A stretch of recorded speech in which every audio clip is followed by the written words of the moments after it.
portraits. Oh, I love that. It's beautiful. So you've lived here, Ilona, for 66 years. I did a lot of portraits, you know. And you perform, and I too. still do it. Yeah. You saw the one I did of Mayan. Yeah, Did you? yeah. Ilona, Diane wanted to just ask you a question for Yeah. her video. Is that okay? What? Diane was going to ask you a question for a little video. Of course. Of course. How did you meet Ari?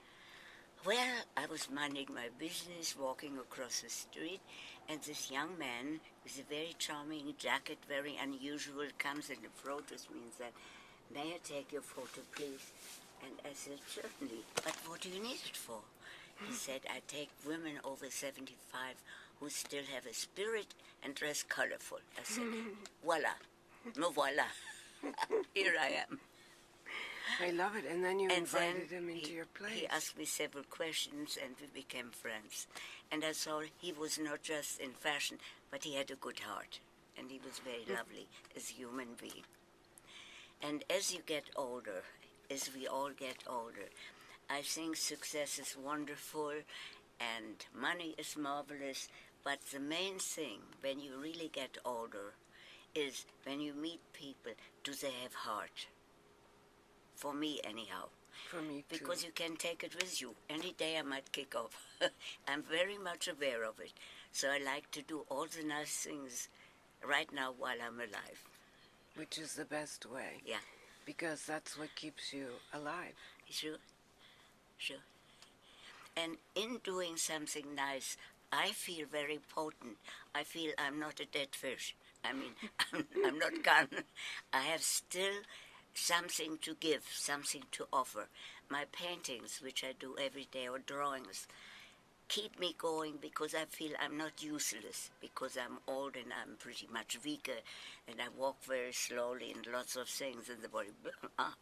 You find out you have things which you never knew you had, which hurt. I mean, you're too young, you're spring chicken. No, I'm not but spring chicken, yes, I you can are. tell you that. You are very young. Against me, younger than springtime, are you?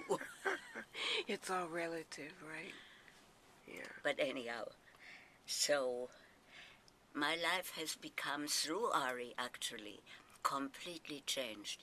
I mean, when I was a young girl and I dreamt somebody might discover me, when I had my first apartment in this place, the telephone was installed, my very first telephone. Each time it was ringing, Diane. I thought, somebody saw me and discovered me. And I was very young at the time. You were Lauren What was I, Bacall. 19 years old or so? Each time I never gave up. Of course it never was. But now, in my old age, something like miraculous happened. Somebody I just casually met on the street. And But I heard about you before. You were very well known in the neighborhood. And I had no idea. Yeah. My friend works at Marc Jacobs, and when I started the blog, they told me, all the people there, you have to meet this woman. She has red eyelashes, red hair, and, dresses. She's just a magical person. And so I had this idea of Ilona, and then someone sent me a picture of her. And so for about a year and a half, I'd come to the West Village looking for Ilona, but I never found her. And I'd go into Marc Jacobs, and they say, "Oh, she just left." And I was like, "What's going on here?" And then one day, I finally saw her on the street, and I was so excited. And if you ask Ilona's friends, they'll say that she's been this sparkly, magical person her whole life. But you don't think so. I have no idea what people feel. I just know I'm nice. Now I realize in my old age, before I had a terrible inferiority complex. And Diane, I never gave myself credit of all the wonderful, famous people which I did. How many people do you know who were permitted and did Tennessee Williams? And we became friends. Really? Our How did you birthdays, meet Tennessee our Williams? birthdays were next to each other. Really? Yeah. What's your birthday? How I met him in Key West. And it was very funny. He was invited to a unveiling party. I just finished a portrait of my host with whom I stayed, Richard Gleischer, who was an architect, and he has a house. He had a passion. He bought old, fallen down houses, restored them exactly the way they were, except modern facilities. Great. And we were in one of these houses where the door was taken off, and two horses, the wooden horses which support things, had the very large door.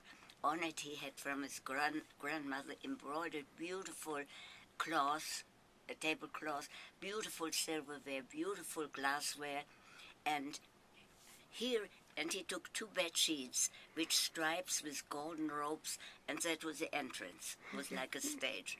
And the people were filtering in. He invited a bunch of people for a dinner party, and one young man came in, and we immediately clicked. We laughed. He said something funny. I said something funny. We both sort of felt each other very amusing. Then he stopped before the painting which I did of my host, and he said, "You know, I never wanted to be painted, but this really is interesting. I would like to meet him. I would like to meet the artist." So he said, "Well, first of all, it's a she. Number 2, you already have met. She's standing next to you." Oh, it's so great. And then it's a dinner table. Of course, we sat next to each other. Then he found out I love swimming. He had a swimming pool, and he invited me. He said, "You know, that gives me an incentive to go swimming." He also went to cooking school, and he said, "Would you be my guinea pig and my first guest when I'm doing my own cooking?" I said, "Sure." It was pretty good. And our birthdays were celebrated together. He's one day before or after, I've forgotten. And he was just a delight. Wow, that's amazing. Yeah. Tennessee Williams. And she did the portrait of Anne Rand on a lot of her book covers. Really? Yes. Wow. But also I found 3 checks from Tennessee Williams, Yeah, you showed which me he had. one. Did I show it to you? Yeah. Okay. You have them around? I have them in Cape Cod. Oh. Unfortunately, I don't think I brought them here. Did I show it to you here? No. On the Cape. You showed me in the Cape. You have a on the shore. place in Cape Cod as well? In Provincetown, I have a place where I go every year, June, July, August. Nice. And I try to swim every day, Wow. And if she the weather's permitting. and she teaches painting and art classes, and you are the person who tells everyone the timing in the drawing classes and helps people draw. My drawing class is what? That you do drawing and painting classes in Oh, yes, Provincetown. I did that. Yeah. Uh-huh. That's great. And they just accepted, did I tell you they accepted a large painting? That's so A great. very large one called Sea Nymph. And, oh, I'm going to have a show in the museum in July 10th to August 16th. I had painted a lot of the Eugene O'Neill characters because I made a large painting of Eugene O'Neill. I have it here, I can show it to you later. And so the actors who came to enact a Eugene O'Neill play, I did all of them. And I did some of the artists who were pertinent at the time, many years ago. And so the show will be about all these faces from way And back. which museum is this? Pardon me? Which museum? The Provincetown Museum. It's fantastic. And she does an eyelash cabaret there every year.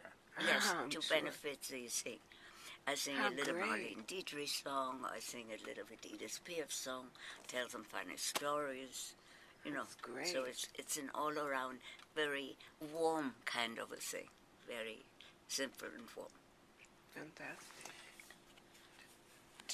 Were you going to draw Diane's lips? I would love to do that. Have you got time? It depends how much time it takes.